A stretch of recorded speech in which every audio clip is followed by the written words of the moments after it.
For former national junior squad under-21 footballer Firdaus Wang Waihung, coming to Islam seemed easy enough.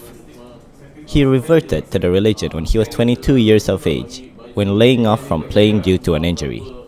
He tells us about his reversion. As a Chinese, generally, we don't really consider religion is something that is very important. What's more about considering Islam as part of the religion that we want to choose?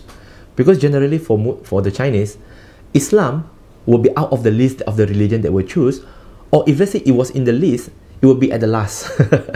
You know, by the way how we look at the world, perceive Islam as.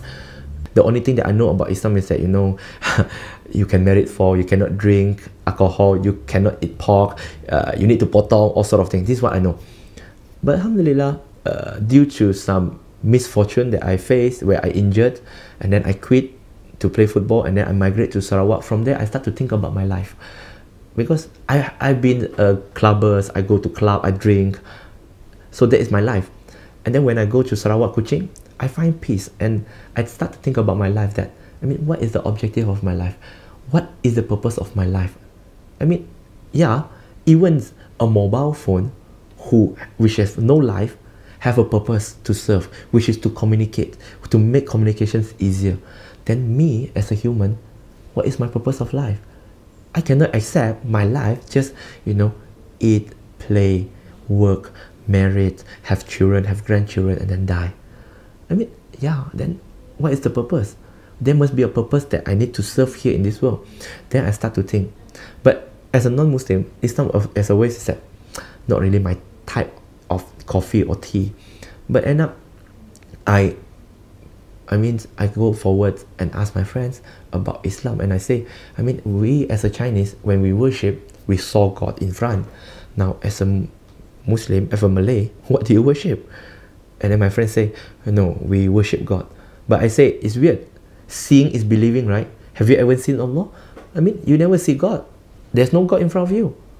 Then he gave me an analogy which, for me, is acceptable. You see, Wong, you feel the wind? I say, yeah. Do you saw it? I say, yeah, you see, the tree, the tree is moving. And then my friend say, no, that is the effect of the wind. I silent. And then he continued and he said, can you imagine, Wong, that the wind that God created, you can't see it, but it exists, right? Yes. Can you imagine that even the wind that is created by God, you can't see it? What makes you think you can see God? He exists, but you cannot see him. You can feel him. That's why you believe in God. Okay. Yeah, it makes sense.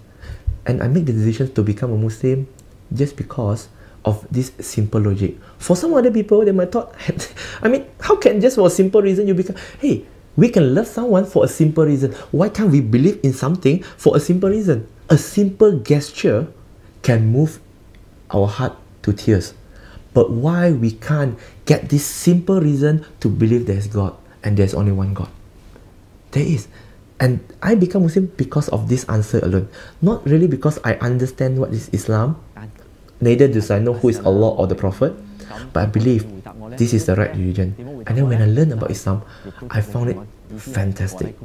Because Allah says in Surah Al-Ikhlas, chapter 112, verse number 4, Walam yakul lahu kufuwan ahad. There is nothing like unto Allah.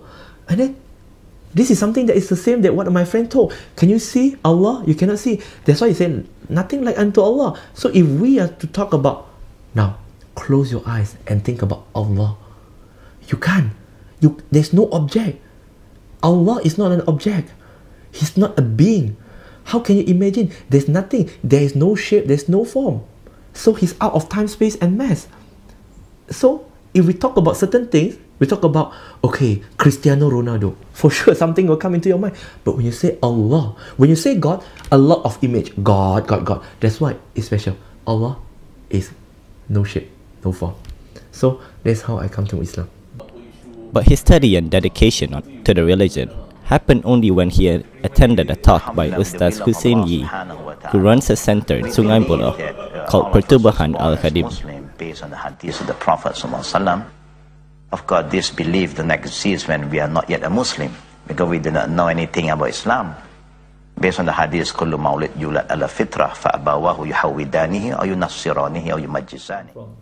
Where do I learn my Islam? To be true that for the first 6 years after become Muslim, like lots of reward, we don't really learn. I myself don't really learn. What I have at home during the first 6 years is amazing. I only have 3 books. And that 3 books also I never read. Why I have the 3 books? Because just to tell myself, hey, you see, you have 3 Islamic books. So for me to feel good. But then, alhamdulillah, Allah SWT again give me the guidance in 2011.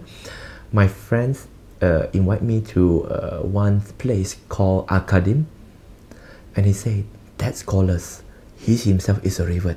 He is so good. You will love him. I was like, yeah, right. It seems like, I mean, I don't believe on that. So when I went there and I listened to this man and he talked, the way he talked, very calm, very patient, very clear. And then I have a chance to interact with him directly. And he told me, the moment we become revert, you are Chinese, I'm Chinese. Do not embarrass the Chinese. Islam is a religion of knowledge. Just put it this way. Anyone call you to Islam? I say no. Can you imagine? No one call you to Islam. Then who going to save your parents, your family? If no one call you to Islam, do you think other people will call your family? Then whose job is that? Whose duty is that? Our duty, your duty, to save them. You need to learn. And this man is the man who changed my life. He's the one who inspired me. His name, I mean, he's internationally well known. His name is Sheikh Husseini, Ustaz Husseini. In Malaysia, he was known as Ustaz Husseini. He traveled all around the world.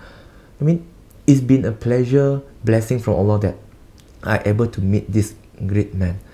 I mean, he inspired me a lot to learn more, to learn more, to learn more, to learn more. And he asked me never tired to learn.